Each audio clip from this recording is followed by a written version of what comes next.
नमस्कार. ऑथेंटिक मराठी रसोईमध्ये तुम्हा सर्वांचं अगदी मनापासून स्वागत आहे.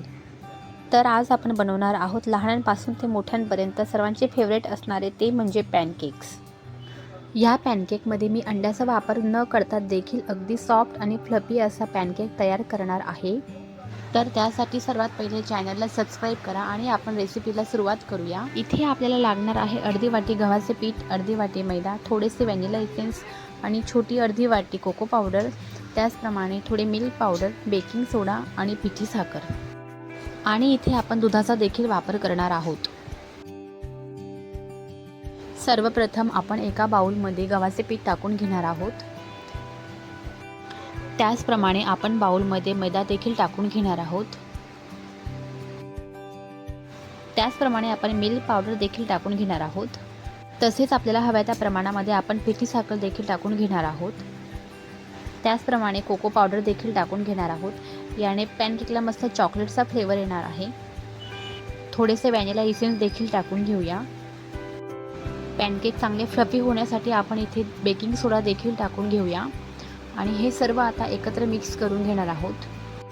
आता हे सर्व व्यवस्थित मिक्स झाल्यानंतर आपण इथे थोड्या प्रमाणात दूध टाकून घेऊया आणि पॅनकेकसाठी लागणारं मस्त असं बॅटर तयार करून घेऊया.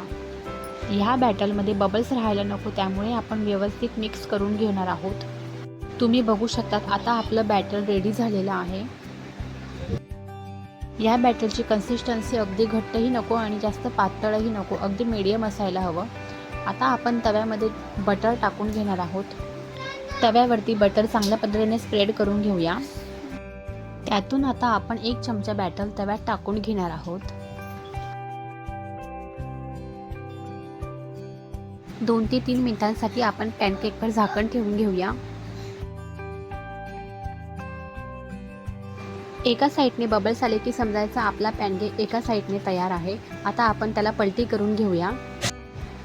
थोडा अजून ब्राऊन रंगाचा होईपर्यंत त्याला व्यवस्थित भाजायचा आहे. तुम्ही बघू शकतात आपला मस्त असा पॅनकेक बनून तयार झालेला आहे. आता आपण त्याला एका प्लेटमध्ये सर्व करून घेऊया. त्याचप्रमाणे आपण दुसरा पॅनकेक देखील बनवणार आहोत.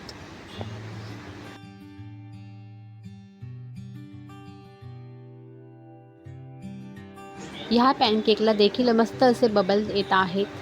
लक्षात असू द्या की पॅनकेक बनवत असताना गॅसची फ्लेम अगदी लो असायला हवी. हाय फ्लेम असेल तर पॅनकेक जळण्याची शक्यता अधिक असते. एकदम मस्त असे पॅनकेक आपले बनवून रेडी झालेले आहेत. तुम्ही बघू शकतात अगदी स्पॉन्जी देखील दिसत आहे. अगदी झटपट आणि कमी वेळात आपले हे पॅनकेक बनवून तयार झालेले आहेत. तुम्ही देखील घरी नक्की ट्राय करा. आणि आजची आपली रेसिपी आवडली असेल तर आपल्या चॅनलला नक्की सबस्क्राईब करा. आणि तुम्ही हे पॅनकेक्स घरी नक्की ट्राय करा आणि आपल्या व्हिडिओला लाईक करा, शेअर करा आणि सबस्क्राईब करा.